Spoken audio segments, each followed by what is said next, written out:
সরকার সহায়তা না করলে একটি নিরপেক্ষ নির্বাচন কমিশনের পক্ষেও সুষ্ঠু ভোট আয়োজন করা সম্ভব নয় বলে মন্তব্য করেছেন নির্বাচন ব্যবস্থা সংস্কার কমিশনের প্রধান বদিউল আলম মজুমদার। সকালে এফডিসিতে এক ছায়া সংসদে এই মন্তব্য করেন তিনি। সরকার ইসির পর নির্বাচনে গুরুত্বপূর্ণ অংশীজন উল্লেখ করে বদিউল আলম মজুমদার বলেন, গত 3 নির্বাচনে যারা নির্বাচনী অপরাধ করেছেন তাদের শাস্তির আওতায় আনা উচিত। সবচেয়ে বড় অপরাধ করেছে নির্বাচন কমিশন। নির্বাচনে গণমাধ্যমের ভূমিকা গুরুত্বপূর্ণ দাবি করে সংস্কার কমিশনের প্রধান বলেন, গত 3 নির্বাচনে কেউ ইচ্ছে করে সত্য কথা বলেননি, আর কাউকে বাধ্য করা হয়েছিল সত্য না বলতে। 31 ডিসেম্বরের মধ্যেই নির্বাচন ব্যবস্থা সংস্কারের রিপোর্ট দেওয়া হবে বলেও জানান তিনি। বলেন, নির্বাচন ব্যবস্থা সংস্কার গুরুত্বপূর্ণ, তবে সংস্কারের জন্য সময় দিতে হবে।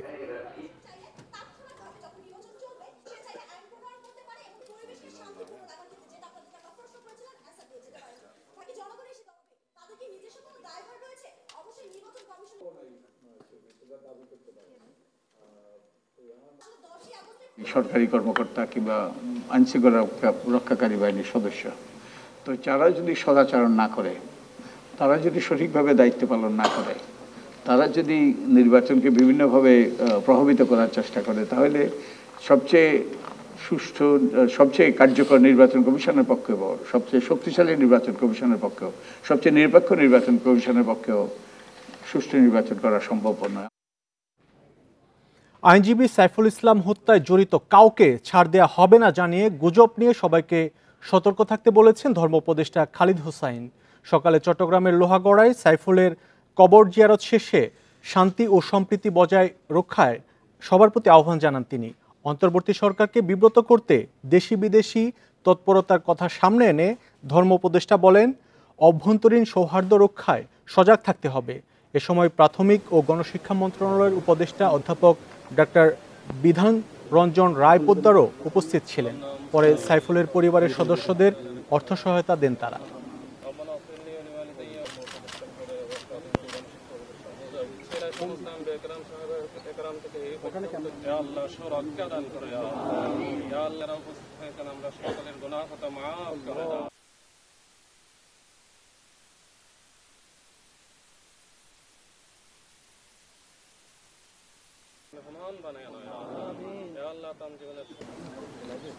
দেশে বিদেশে এই গভর্নমেন্টকে বিব্রত করার জন্য একটা গোষ্ঠী তৎপর।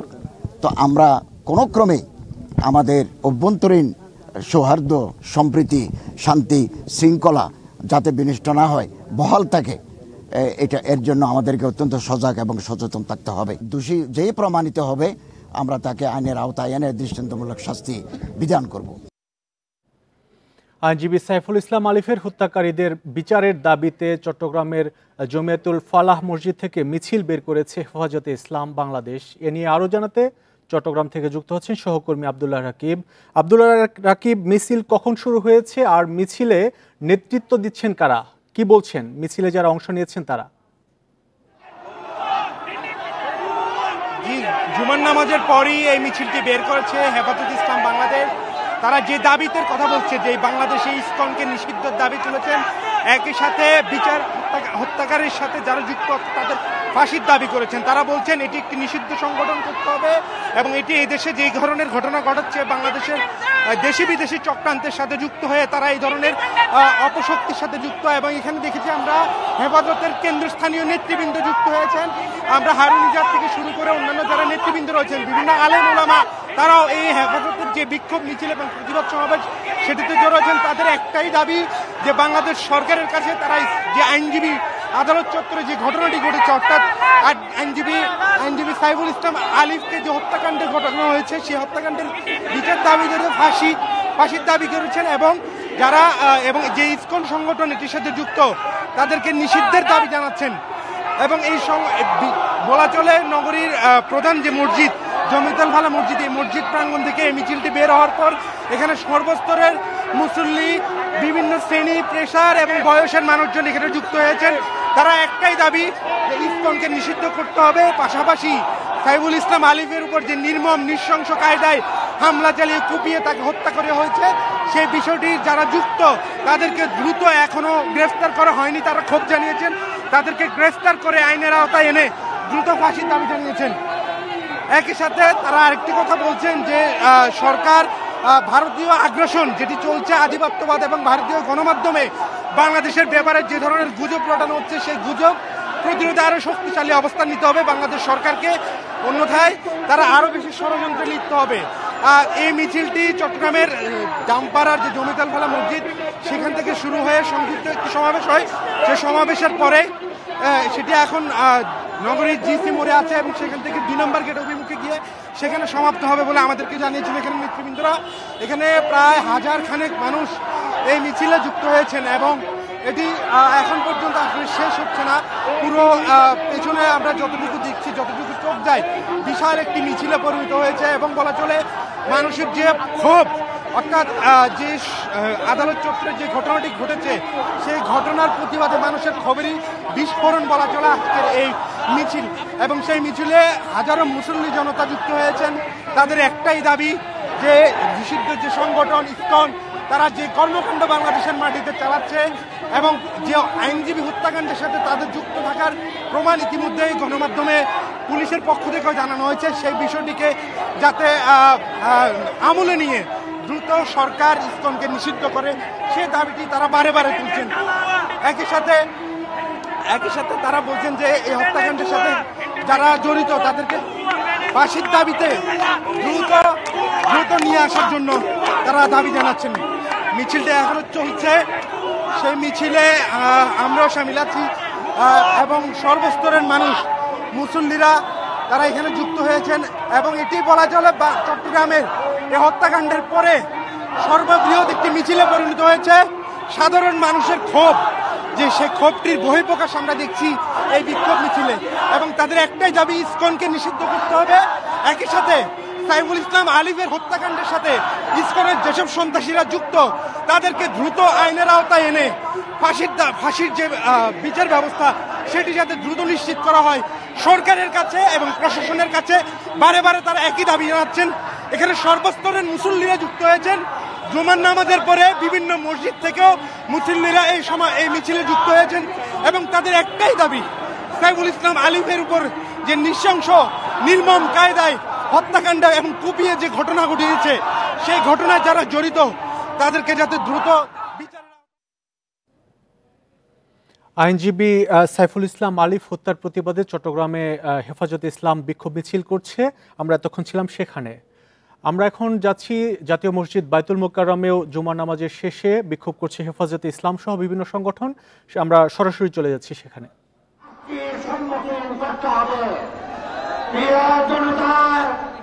হেফাজতে ইসলাম বাংলাদেশ দেশের স্বাধীনতা, সার্বভৌমত্ব এবং রাসূল করিম সাল্লাল্লাহু আলাইহি ওয়াসাল্লামের ইজ্জত রক্ষার জন্য শাপলা চত্বরে রক্ত দিয়েছে। যদি প্রয়োজন হয় দেশের স্বাধীনতা রক্ষার জন্য আবারও রক্ত দেওয়ার জন্য আমরা প্রস্তুত রয়েছি।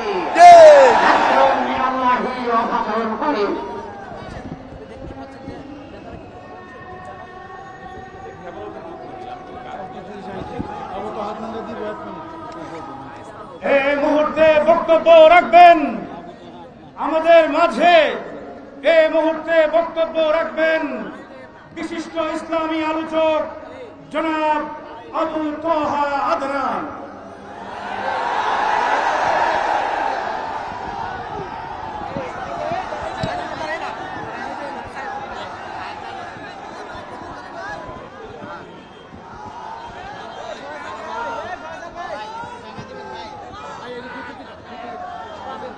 সাইফুল ইসলাম আলিফ হত্যার প্রতিবাদে চট্টগ্রাম, ঢাকা সহ দেশের বিভিন্ন এলাকায় বিক্ষোভ সমাবেশ পালন করছে হেফাজতে ইসলাম।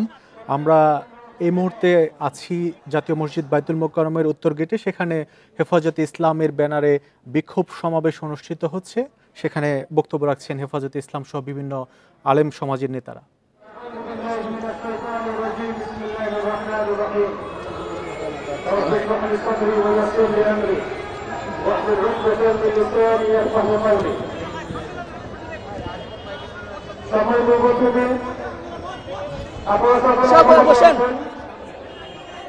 আর্থিক উদ্দেশ্যে আমরা এখানে একত্রিত হয়েছি। আমরা কখনোই বাংলাদেশের সাম্প্রদায়িক সম্প্রীতির বিরুদ্ধে নই। চট্টগ্রামে আইনজীবী সাইফুল ইসলাম আলিফ হত্যার প্রতিবাদে ঢাকা চট্টগ্রাম সহ বিভিন্ন জায়গাতে বিক্ষোভ মিছিল হচ্ছে। আমরা এতক্ষণ ঢাকা এবং চট্টগ্রাম থেকে সংযুক্ত ছিলাম। আইনজীবী সাইফুল ইসলাম আলিফের চলে যাওয়া মেনে নিতে পারছেন না তার চেম্বারের সহকর্মী ও সহপাঠীরা। পেশার বিষয়ে সচেতন সাইফুলের স্মৃতি হাতড়ে বেড়াচ্ছেন তারা। আর সাইফুলের পরিবারের পাশে দাঁড়ানোর কথা জানিয়েছেন আইনজীবী সমিতির নেতারা। সয়াবিন তেলের আগে আমদানিতে শুল্ক 10% থেকে 5% করা হয়, তবে শুল্ক ছাড়ের এমন উদ্যোগেও সুফল পাচ্ছেন না ভোক্তারা। বাজারে দেখা দিয়েছে মাস তিনেক আগে মারাত্মক সড়ক দুর্ঘটনায় শয্যাশায়ী হয়ে পড়েছিলেন সিনিয়র আইনজীবী নুরুল মুস্তফা সোহেল। এরপর পুরো একা হাতেই চেম্বার সামলেছেন তরুণ আইনজীবী সাইফুল ইসলাম আলিফ। পাশাপাশি তার পরিবারের দেখাশোনাও করেছেন নিয়মিত। এখনও সাইফুলের চেম্বারে পড়ে আছে তার ব্যবহৃত পোশাক, গাউন আর কলার। অনেকদিন পর চেম্বারে এসে জুনিয়রের স্মৃতি হাতড়ে বেড়াচ্ছেন দীর্ঘদিনের সহকর্মীরা। আমার কোমর থেকে রানের হাট ইয়া পর্যন্ত পুরো ভেঙে গেছিল, তো এই কারণে ও আমার ওয়াইফকে সান্ত্বনা দিত, আপনি ভাবি বিরক্ত হয়ে না, আপনি আল্লাহর কাছ থেকে সওয়াব পাবেন না, আপনি ভাইয়াকে বিরক্ত বোধ করিয়েন না। 2018 সালে চট্টগ্রাম আইনজীবী সমিতির সদস্য হয়েছিলেন সাইফুল। বিনয়ী ও কর্মঠ সাইফুলকে নিয়ে গর্ব ছিল আন্তর্জাতিক ইসলামী বিশ্ববিদ্যালয়ের সহপাঠীদেরও। কাদের উস্কানিতে আজকে এত বড় একটা ঘটনা সংঘটিত হয়েছে, সেটা আমরা বিচার চাই। সন্তান সম্ভবা স্ত্রীকে নিয়ে সংসারে সাইফুল ছিলেন একমাত্র উপার্জনক্ষম। তবে বিশেষ ব্যবস্থায় তার পরিবারের পাশে দাঁড়ানোর কথা জানিয়েছেন আইনজীবী সমিতির নেতারা। মানবিক বিষয় যে তার পরিবারের পাশে দাঁড়ানো, আমি আশা করব যে আমরা পরবর্তী সবাই আইনজীবী সমিতি একটা সিদ্ধান্ত নেবে, আমরা তার পাশে থাকার জন্য, তার পরিবারের পাশে থাকার জন্য একটা পজিটিভ সিদ্ধান্ত আমরা ইনশাআল্লাহ নেব। পেশাগত জীবনে উজ্জ্বল সাইফুল সচেতন ছিলেন দেশের রাজনীতি নিয়েও। বৈষম্য বিরোধী আন্দোলনে অংশ নিয়েছেন সক্রিয়ভাবে। Independent news. রাজধানীর বাজারে সয়াবিন তেলের সরবরাহ আবার কমেছে। চাহিদা অনুযায়ী পাওয়া যাচ্ছে না বোতলজাত সয়াবিন, তবে শুল্ক কমায় দাম কিছুটা কম বলছে বিক্রেতারা। এদিকে কেজিতে 5 টাকা পর্যন্ত বেড়েছে আলুর দাম। সয়াবিন তেলের সংকট কাটাতে সপ্তাহ দুয়েক আগে আমদানিতে শুল্ক 10% থেকে 5% করা হয়, তবে শুল্ক ছাড়ের এমন উদ্যোগেও সুফল পাচ্ছেন না ভোক্তারা। বাজারে দেখা দিয়েছে সরবরাহ সংকট। খোলা সয়াবিনের লিটার বিক্রি হচ্ছে 165 থেকে 168 টাকায়, আর 1 লিটার সয়াবিনের বোতল বিক্রি হচ্ছে 167 টাকায়। তবে বেশিরভাগ দোকানে পাওয়া যাচ্ছে না 1 ও 2 লিটারের বোতল। এর জন্য খুচরা বিক্রেতারা দুষছেন ডিলার ও কোম্পানিকে। তারা আমাদের যে কোনো সব তেলের সংকট দেখাচ্ছে। হাফ লিটার হইতে 1 লিটার তেল দিচ্ছে না, হাফ লিটার তেল দিচ্ছে না, 5 লিটার দিচ্ছে না, 2 লিটার তেল দিচ্ছে না, সবগুলো সীমিত। মানে আমার 2 লাখ 5 কার্টন দিচ্ছে, আমাকে 1 কার্টন। যারা তেলটা কিনে একই সমস্যা, এরা কি কারণে তেলটা দিচ্ছে না আমাদের। এদিকে আলুর দাম বেড়েছে কেজিতে 5 টাকা পর্যন্ত, বিক্রি হচ্ছে 75 থেকে 80 টাকায়। ভারত থেকে আমদানি করা নতুন আলু বিক্রি হচ্ছে 90 থেকে 100 টাকা কেজিতে। ব্যবসায়ীরা বলছেন, দেশে উৎপাদিত নতুন আলু বাজারে ওঠা শুরু করলেই কমে আসবে দাম। নতুন আলু বাংলাদেশটা এখনো উঠি নাই, ইন্ডিয়ানটা আইছে বাজারে 90 টাকা খুচরা বেচতেছি, আর দেশি পুরানটা 80 টাকা বেচতেছি। নতুন আলু 20-25 দিনের ভিতরে চলে আসবে দেশি আলুটা, এটা তো ইন্ডিয়ান আলু। আর আলু যখন ওঠে তখন একটু দাম বাড়তে থাকে, তারপর আস্তে আস্তে আলুর দাম কমে। সরকার কর কমাইলেই বাজারে তার প্রভাব পড়বে এটা আমি মনে করি না। তার কারণ বাজার এই কর যে কমাইলো সেটার মনিটরিং থাকতে হবে। প্রায় 3 মাস পর চালের দামে স্বস্তি ফিরতে শুরু করেছে। বাজারে প্রায় সব ধরনের চালের কেজিতে কমেছে 3 থেকে 4 টাকা। মোটা চালের কেজি বিক্রি হচ্ছে 50 থেকে 53 টাকায়, আর 3 টাকা কমে মিনিকেট চালের কেজি বিক্রি হচ্ছে 70 থেকে 72 টাকা। Amirul Islam, independent news, Dhaka.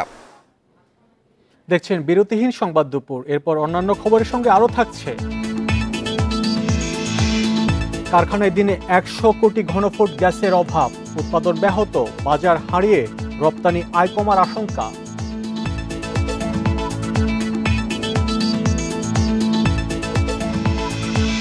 রাজশাহী নগরীর ফুটপাতের স্ল্যাব, সড়কবাতি চুরির হিড়িক, নিষ্ক্রিয় প্রশাসন।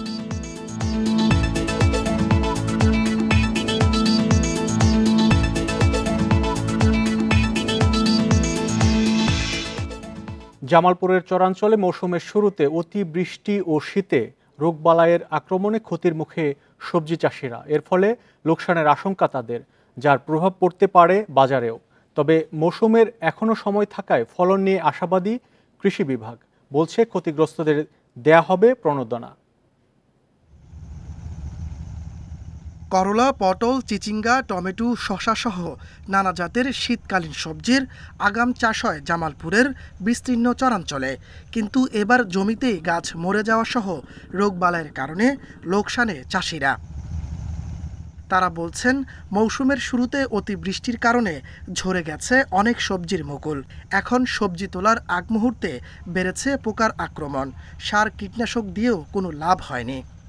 বৃষ্টির কারণে ক্ষেত নষ্ট হয়ে গেছে গা, জোয়ার কেটে গেছে গা, ফলন কম হয়েছে, ফুলে গেছে গা, গাছ পাইকে গেছে গা, জোয়ার জুড়ে গেছে গা। ব্যবসায়ীদের দাবি, ফলন কম হওয়ার প্রভাব পড়েছে স্থানীয় বাজারে। 20 মিনিট তো ওই ক্ষেত্রে না 4-5 মণ মাল ওঠে, এর জন্য বেশি দামে কিনে লাগতেছে। ফলন কম, সেই জন্য দাম একটু বেশি দিয়ে কিনে লাগছে, আমাদের বেচা লাগে বেশি দিয়ে। কৃষি বিভাগ বলছে, ক্ষতিগ্রস্ত কৃষকদের দেয়া হবে প্রণোদনা। এছাড়া মৌসুমের আরও সময় থাকায় ফলন নিয়ে কিছুটা আশাবাদী তারা। বৃষ্টির কারণে আমাদের কিছু পরিমাণ ক্ষতিগ্রস্ত হয়েছে, তবে সেটা আমরা কৃষি প্রণোদনার মাধ্যমে সেটাকে আমরা কৃষকদেরকে পুষিয়ে দিব।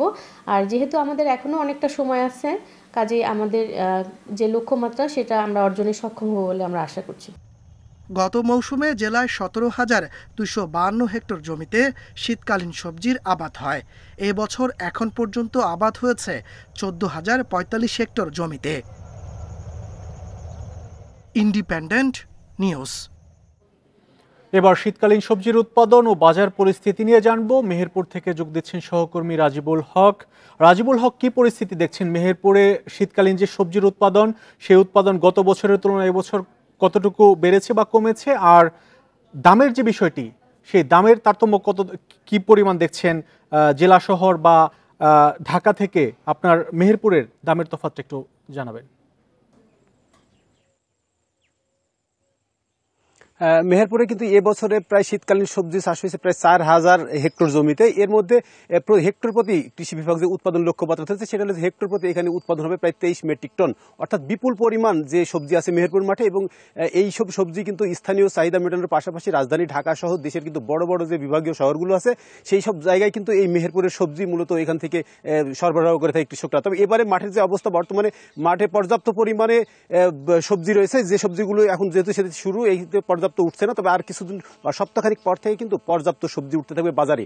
আর এই বাজারে যদি পর্যাপ্ত সবজি উঠতে থাকে তাহলে হয়তো যে সবজির যে বাজার যে চড়া দাম সেটা কিন্তু অনেকাংশেই কমে যাবে। বিশেষ করে জেলা শহর থেকে এখান থেকে ব্যবসায়ী যারা আছে তাদের দাবি যে আমাদের মেহেরপুর থেকে যে ঢাকা বা চট্টগ্রামে যেসব সবজিগুলো যায় এখানে অধিকাংশ সময় মূলত যে দামে কিনে সেই কিনা শুধুমাত্র গাড়ি ভাড়ার জন্য বা পরিবহন খরচের জন্য কিন্তু সেই জিনিসটা দাম বেড়ে যায়। আর জেলা শহর থেকে শুরু করে উপজেলা শহর পর্যন্ত যেখানেই যাই না কেন। শীতকালীন সবজির উৎপাদন এবং দাম নিয়ে মেহেরপুর থেকে জানাচ্ছিলেন সহকর্মী রাজিবুল হক। জ্বর, কাশি ও ডায়রিয়া আক্রান্ত শিশু রোগী বেড়েছে আবহাওয়া পরিবর্তনের এই মৌসুমে।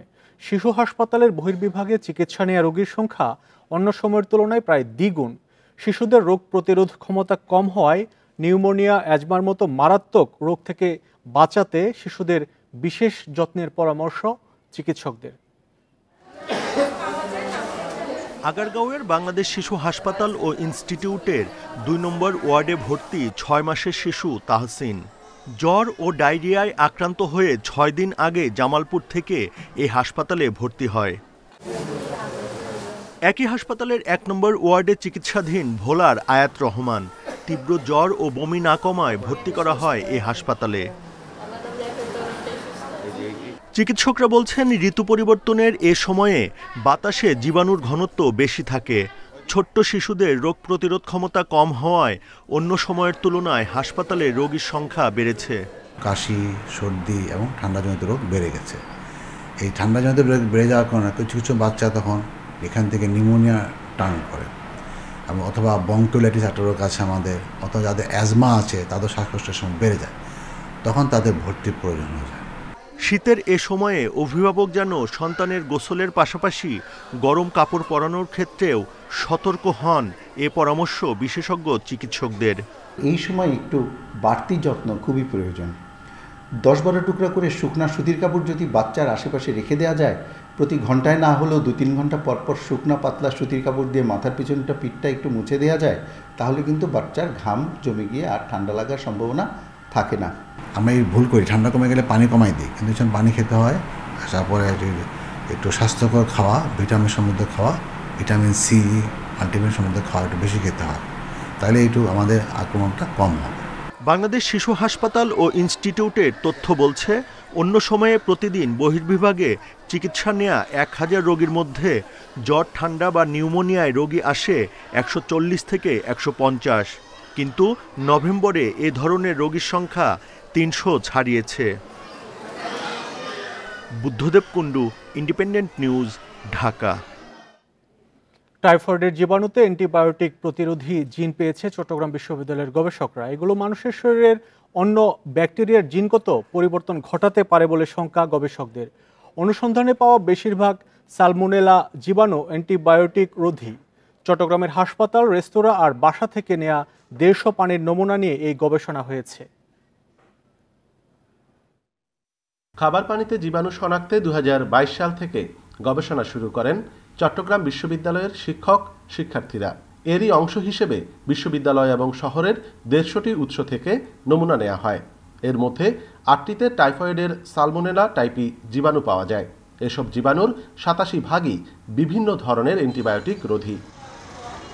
গবেষকরা জানান, বেশিরভাগ নমুনায় 4 ধরনের অ্যান্টিবায়োটিক প্রতিরোধী জিন শনাক্ত করেছেন তারা। এগুলো মানুষের শরীরে ঢুকলে অন্য ব্যাকটেরিয়াকেও জিনগত পরিবর্তন ঘটাতে পারে।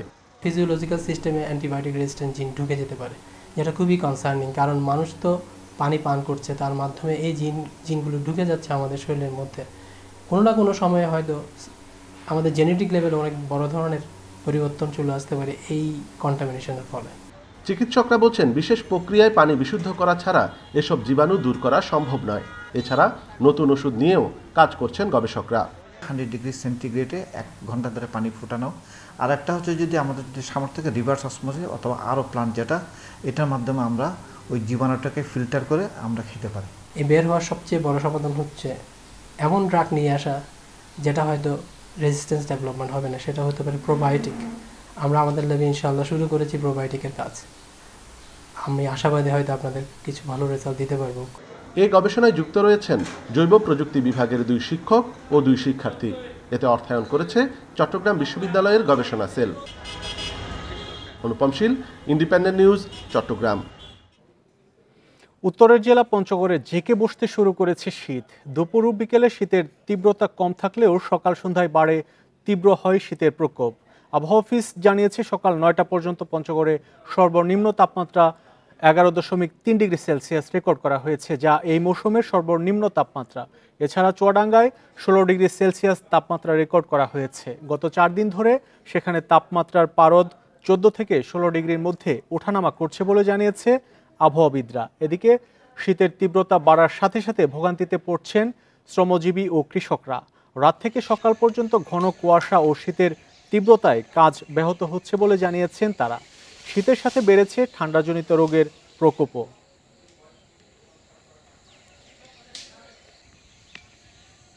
হঠাৎ করে ঠান্ডা পড়ছে, আমরা গাড়ি মাড়ি চালাতে পারতেছি না, বেকায়দা ঠান্ডা, হাত মাথা অবাস হয়ে যাচ্ছে। শীতে বাইরে বেড়াইলেও যাচ্ছে না, খুব ঝামেলা আছে, কাজ কাম করা যাচ্ছে না, মাঠে ঘাটে চলা যাচ্ছে না, রাস্তাঘাটে চলা যাচ্ছে না, খুব সমস্যার ভিতরে আমরা পড়ে গেছি। বঙ্গোপসাগরে অবস্থানরত গভীর নিম্নচাপটি শনিবার সকালে ভারতের উত্তর তামিলনাড়ু উপকূল অতিক্রম করতে পারে। এর প্রভাবে রোববার পর্যন্ত চট্টগ্রাম ও খুলনা বিভাগ সহ দেশের কিছু এলাকায় হালকা বৃষ্টি হতে পারে।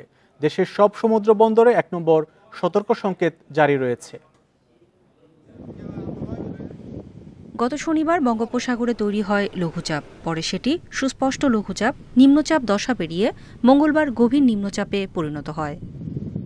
আবহাওয়া অধিদপ্তরের তথ্যানুসারে শুক্রবার ভোর 6টায় গভীর নিম্নচাপটি পায়রা সমুদ্র বন্দর থেকে 1535 কিলোমিটার দক্ষিণে অবস্থান করছিল। এর কেন্দ্রে সাগর উত্তাল রয়েছে। শনিবার সকালে ভারতের উত্তর তামিলনাড়ু উপকূল অতিক্রম করতে পারে গভীর নিম্নচাপটি। এরপর সারা দেশে বাড়তে পারে শীতের তীব্রতা।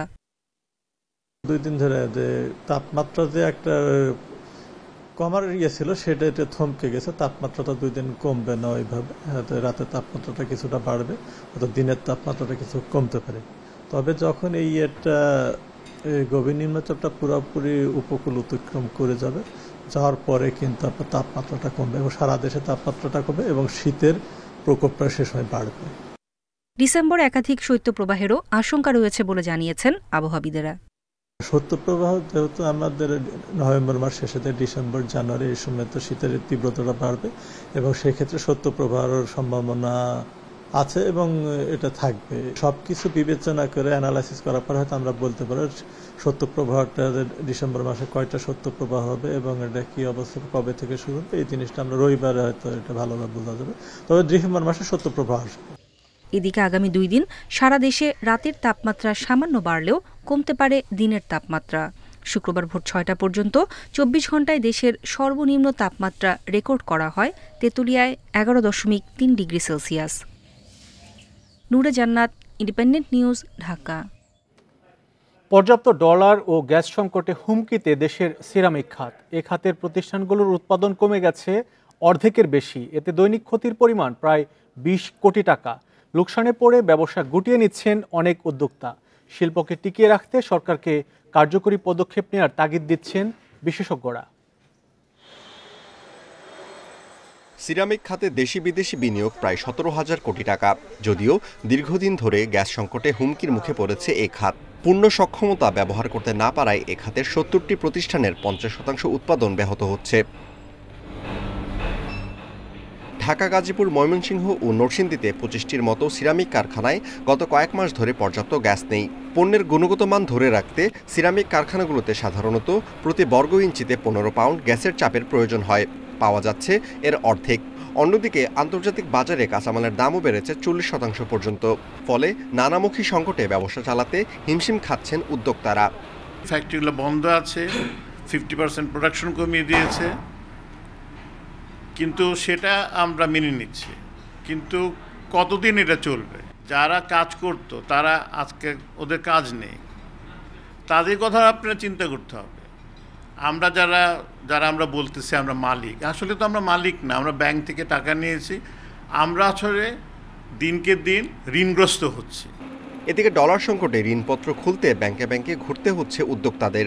তাই এখাতে পর্যাপ্ত জ্বালানি ও ডলার সরবরাহ নিশ্চিতে নতুন নীতিমালা তৈরি করে আর্থিক সহায়তা দেওয়ার পরামর্শ দিচ্ছেন বিশ্লেষকরা। ন্যাচারাল গ্যাসটা এটা একটা আমরা যেটাকে বলি র মেটেরিয়াল, হ্যাঁ, র মেটেরিয়াল। সো র মেটেরিয়াল প্লাস এনার্জি, হ্যাঁ, তার মানে এটা সাংঘাতিক ইম্পর্টেন্ট তাদের জন্য। সরকার তাদেরকে গ্যারেন্টি দিয়েছিল তাদেরকে গ্যাস দেবে, তখন এখন একটা সরকারের দায়িত্ব থেকে যায় যে এগুলাকে, এই ইন্ডাস্ট্রিগুলোকে কিভাবে বাঁচানো যায়। 2024-25 অর্থ বছরের 4 মাসে সিরামিক খাতে রপ্তানি হয়েছে $1,24,00,000 মতো। আগের অর্থ বছরের একই সময়ের তুলনায় যা 6% বেশি। Amirul Islam, independent news, Dhaka. দেখছেন বিরতিহীন সংবাদ দুপুর। এরপর অন্যান্য খবরের সঙ্গে আরও থাকছে, জেলেনস্কিকে সরানোর ছক কষছে যুক্তরাষ্ট্র, দাবি রুশ গোয়েন্দাদের। চলছে ভিন্ন নির্বাচনী ধারণা প্রতিষ্ঠার চেষ্টা।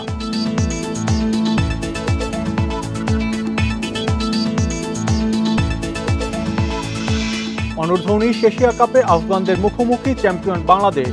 জোড়া 50-তে বড় সংগ্রহের পথে টাইগার যুবারা।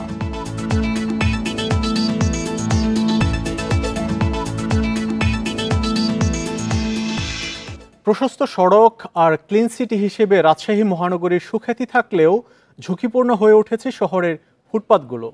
গেল 4 মাসে চুরি হয়েছে 4.5 শতাধিক স্ল্যাব।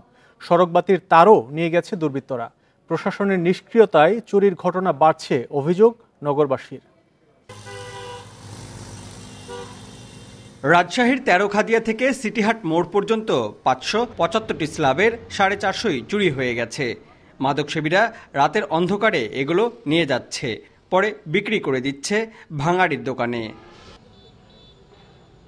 স্থানীয়রা বলছেন চুরি বাড়তে থাকায় অনিরাপদ হয়ে উঠেছে ফুটপাথে চলাচল। যে কোনো সময় দুর্ঘটনার শঙ্কা তাদের। এদিকে কোনো সেলাপ নাই, সব চুরি করে বেঁচে দিয়েছে ভেঙে। আর চোররা কি করছে, তুলে নিয়ে বাগানে যে ভেঙে বেচছে ভাঙড়ি পড়তে নিশা খাওয়ার লেগে। মানুষও পড়ে আছে রাস্তাঘাটে, তারপরে দুর্ঘটনা ঘটছে আছে ছেলেপেলে, ফুটপাতের রাস্তা যেহেতু চলাচল আর হাইওয়ে রোড। প্ল্যানিংগুলো যদি তারা একটু সঠিকভাবে যদি করে এবং যদি অনেক দিন যাতে টেকসই হয় এরকম যাতে কোনো প্ল্যানিং ব্যবস্থা যদি করতে পারে তাহলে অনেকটাই সুবিধা হয়। চুরি হচ্ছে সড়কবাতির তারও।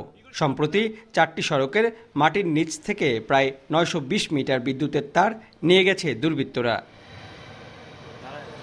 চুরির বিষয়ে এরই মধ্যে থানায় অভিযোগ করেছে সিটি কর্পোরেশন। নতুন স্ল্যাব বসানোর উদ্যোগের পাশাপাশি ওয়ার্ড সচিব ও কর্মচারীদের দিয়ে নজরদারিরও চেষ্টা চলছে। চুরি ঠেকাতে অভিযান চালানোর কথা জানিয়েছে পুলিশ। আইনশৃঙ্খলা বাহিনীকে এটা জিডি আকারে দেওয়া আছে, তারাও তাদের কাজগুলো করছে। এরকম চুরি শহরে হচ্ছে, আমাদের স্থাপনাগুলি অনেকটা মনে হচ্ছে যে চোরদের একটা স্বর্গরাজ্যের মতো অবস্থা। আমরা অভিযোগ তদন্ত করছি এবং যারা এই ধরনের নেককার কাজ করেছে তাদের বিরুদ্ধে আইনগত ব্যবস্থা গ্রহণ করা হবে। সড়ক বা ফুটপাত নির্মাণের পাশাপাশি রক্ষণাবেক্ষণেও গুরুত্ব দেওয়ার দাবি নগরবাসীর। Mostafiz Gani, independent news, Rajshahi. এই ছিল বিরতিহীন সংবাদ দুপুরে। ইন্ডিপেন্ডেন্ট টেলিভিশনের সব খবর বিস্তারিত জানতে চোখ রাখুন ইউটিউব, ফেসবুক এবং এক্সে। এতক্ষণ সাথে থাকার জন্য ধন্যবাদ সবাইকে।